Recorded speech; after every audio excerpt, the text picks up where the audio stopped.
जय हिंद दोस्तों एक बार फिर से आप सभी का स्वागत है हमारी इस ज्ञान की दुनिया में।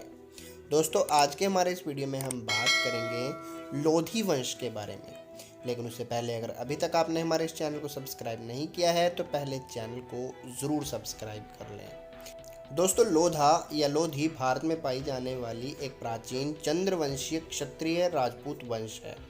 ये मध्य भारत और उत्तर भारत में पाए जाते हैं। चंद्रवंशी लोधी क्षत्रियों का मूल स्थान पंजाब का लुधियाना प्रांत है। पंजाब का लुधियाना प्रांत लोधी क्षत्रियों ने ही बसाया था।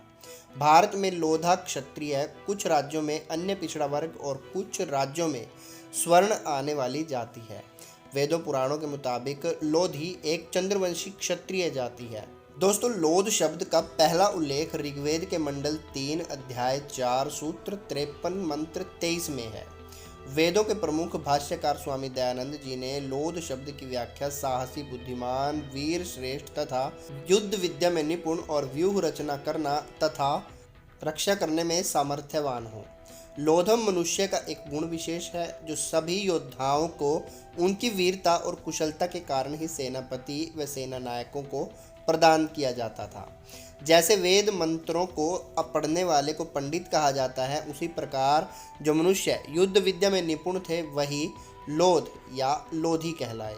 ऋग्वेद का उपयुक्त मंत्र विशेषकर उस दृश्य पर प्रयुक्त हुआ है जहां राजा को सेना के गठन संबंधी ज्ञान कराया गया है। इससे स्पष्ट होता है कि लोध गुण विशेष वाले क्षत्रियों का नाम था जो बाद में एक जाति के रूप में परिवर्तित हो गया। आचार्य सायणा ने अपने भाष्य में लोध शब्द ऋषि विश्वामित्र के लिए विशेषण में प्रयुक्त किया है।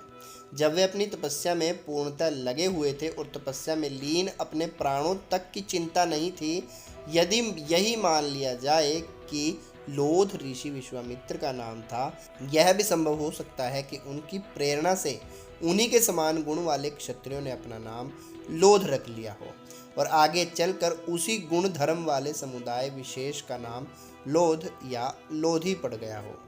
सृष्टि की रचना के बाद संभवतः मानव सभ्यता तथा वंश परंपरा स्थापित हुई होगी। तदोपरांत वर्ण व्यवस्थापित हुए हों।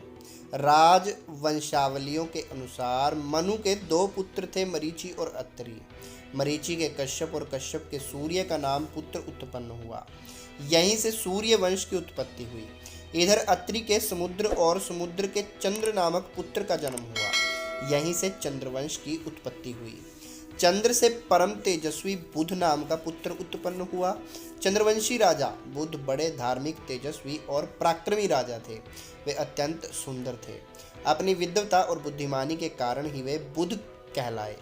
राजा बुध ने ऋग्वेद में उपयुक्त मंत्र का अध्ययन कर लोध गुण युक्त चंद्रवंशी क्षत्रिय की एक विशाल सेना का गठन किया। इसी सेना के बल पर उन्होंने अनेक युद्ध जीते। बस इसी समय से महाराज बुध ने लोध गुण युक्त चंद्रवंशीय क्षत्रियों को ऋग्वेदानुकूल लोधी क्षत्रिय नाम दिया। हो सकता है कि राजा बुध के समय वर्ण व्यवस्था हो और जाति प्रथा न हो। जाति प्रथा के कौटुंबिक व कर्ण के सिद्धांत को ध्यान में रखकर राजा बुध ने लोध गुण युक्त चंद्रवंशी क्षत्रियों को ही लोधी क्षत्रिय की संज्ञा दी हो। बाद में कौटुंबिक सिद्धांत को मानकर उनके परिवारजनों ने अपने को लोधी कहा हो और आगे चलकर भिन्न भिन्न परिवारों का एक समूह जाति के रूप में परिणित हो गया हो। अतः लोधी समाज का संबंध राजा बुध से स्वाभाविक है।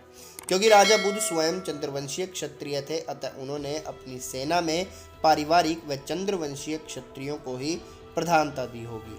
तभी से उनके वंशजों ने अपने नाम पर लोध गुण युक्त लोधी शब्द का प्रयोग किया। आज भी इस जाति में बुध, बुधौरिया, बधरैया खापें विद्यमान हैं जो लोधी जाति की ही खापें हैं। लोधी जाति की उत्पत्ति के बारे में कई बार विद्वानों के मत अलग अलग हैं, किंतु एक बात सर्वमत सत्य है कि लोधी जाति एक अत्यंत प्राचीन विशुद्ध चंद्रवंशी क्षत्रिय जाति है जिसका नामकरण वैदिक शब्द लोध गुण तथा युद्ध कर्म के आधार पर हुआ। इस जाति की प्राचीनता पौराणिक ग्रंथों में इसका वर्णन प्रमाणित करता है। अब से लगभग 2,500-3 हजार वर्ष पूर्व लोधी जाति के बारे में उल्लेख मिलता है। तब से लेकर अब तक लोधी जाति का इतिहास किसी न किसी रूप में अवश्य मिलता है। गौतम बुद्ध के समय लोधी क्षत्रियों की स्थिति संतोषजनक थी। इनके कई मुख्य शासक केंद्र थे, जिसमें उज्जैन प्राचीन नगरी है। कहा जाता है कि परशुराम के समय से ही यहाँ लोधी क्षत्रिय निवास और शासन करते थे। इस संबंध में एक घटना निम्न प्रकार बताई जाती है। चंद्रवंश में आगे चलकर कीर्तिवीर्य अर्जुन नाम का प्रतापी राजा हुआ था, जो अपने बाहुबल, साहस और पराक्रम के कारण सहस्त्रबाहु अर्जुन के नाम से विख्यात हुआ। एक दिन अचानक राजा सहस्त्रबाहु अर्जुन आखेट करते हुए जमदग्नि ऋषि के आश्रम में जा पहुँचे, जो आपस में संबंधी भी बताए जाते थे।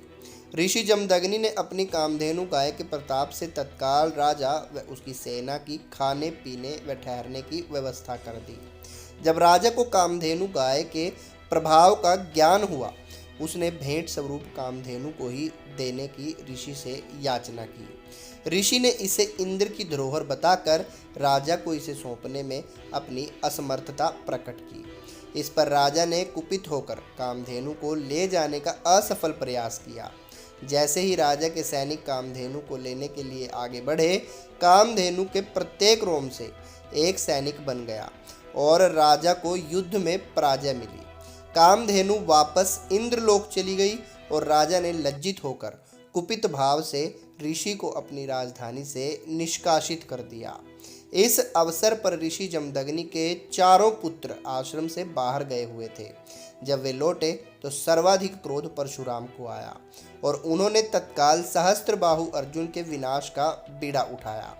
उसने न केवल सहस्त्रबाहु का वध किया, बल्कि समस्त चंद्रवंशी क्षत्रिय वंशों को तहस नहस कर दिया।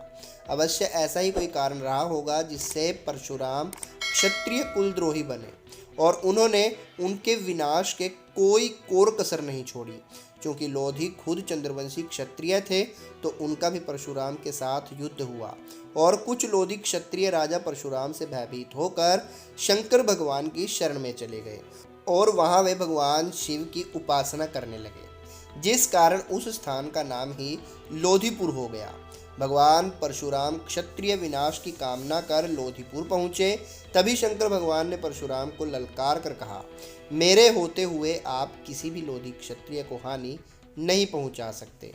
इसके लिए आपको युद्ध करना होगा। यहाँ पर परशुराम और लोधी क्षत्रियों में युद्ध हुआ।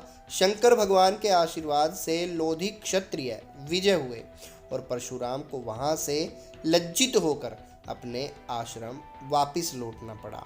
तभी से शंकर भगवान का नाम लोधेश्वर भगवान पड़ गया और उसी दिन से भगवान लोधेश्वर लोधी क्षत्रियों के कुल देवता कहलाए। उत्तर प्रदेश में बाराबंकी जिले में धमेड़ी नामक स्थान पर लोधेश्वर महादेव का एक प्राचीन विशाल मंदिर है, जो भारत के सुप्रसिद्ध तीर्थ स्थानों में गिना जाता है। यहाँ वर्ष में 4 मेले लगते हैं। महाभारत में भी लोधी क्षत्रिय जाति का वर्णन मिलता है। इस युद्ध के बाद समस्त चंद्रवंशी राज्य, परिवार व प्रजा भी भिन्न भिन्न हो गई थी। द्वापर युग में गोकुल व ब्रज भूमि में अहीर यानी कि यादव, गुर्जर, गडरिया, जाट आदि जातियों का उल्लेख मिलता है। इनका मुख्य व्यवसाय गोपालन था। द्वापर के पश्चात व कलयुग के प्रारंभ के समय में लोधी क्षत्रिय जाति का इतिहास प्रयुक्त नहीं है। दोस्तों, इतिहासकारों के अनुसार महाराज लोहित चंद्रवंशीय लोधी क्षत्रिय नरेश हुए थे, जिन्होंने असुरों को परास्त कर बड़ा यश प्राप्त किया था। मौर्य काल में भी एक विशेष प्रकार की विशेष सेना कुमुक लोधी क्षत्रियों की रखी जाती थी, जो शांति एवं सुरक्षा का दायित्व निर्वहन करती थी, जिसकी संख्या 10,000 थी। इस आशय का ताम्रपत्र विदिशा में रखा हुआ है। चंद्रवंशी लोधी राजवंश के प्रसिद्ध राजा लोद्रवा, महाराज ईश्वरदास लोधी, महाराज लोद्र भानु सिंह, कामठा जागीरदार लोधी, श्री जगदीश सिंह, महाराज मोहन सिंह, महाराज विजय सिंह लोधी, महाराजा हृदयदास लोधी, महाराज श्री चंद्र लोधी, महाराज मंडन सिंह लोधी, महाराज चिंतामन सूर लोधी, महाराज रतन सिंह, राय बहादुर राजा इंद्रराज सिंह, राय बहादुर राजा इंद्रराज सिंह राव, सूत सिंह बहादुर लोधी, छबील राय सिंह लोधी, बलराज राजा नलखी सिंह लोधा, कामथा सिंह लोधा, महाराज ब्रह्म स्वरूप लोधी थे। इसके अलावा लोधी क्षत्रियों की कई जागीरें और जागीरदारियां भी रही हैं।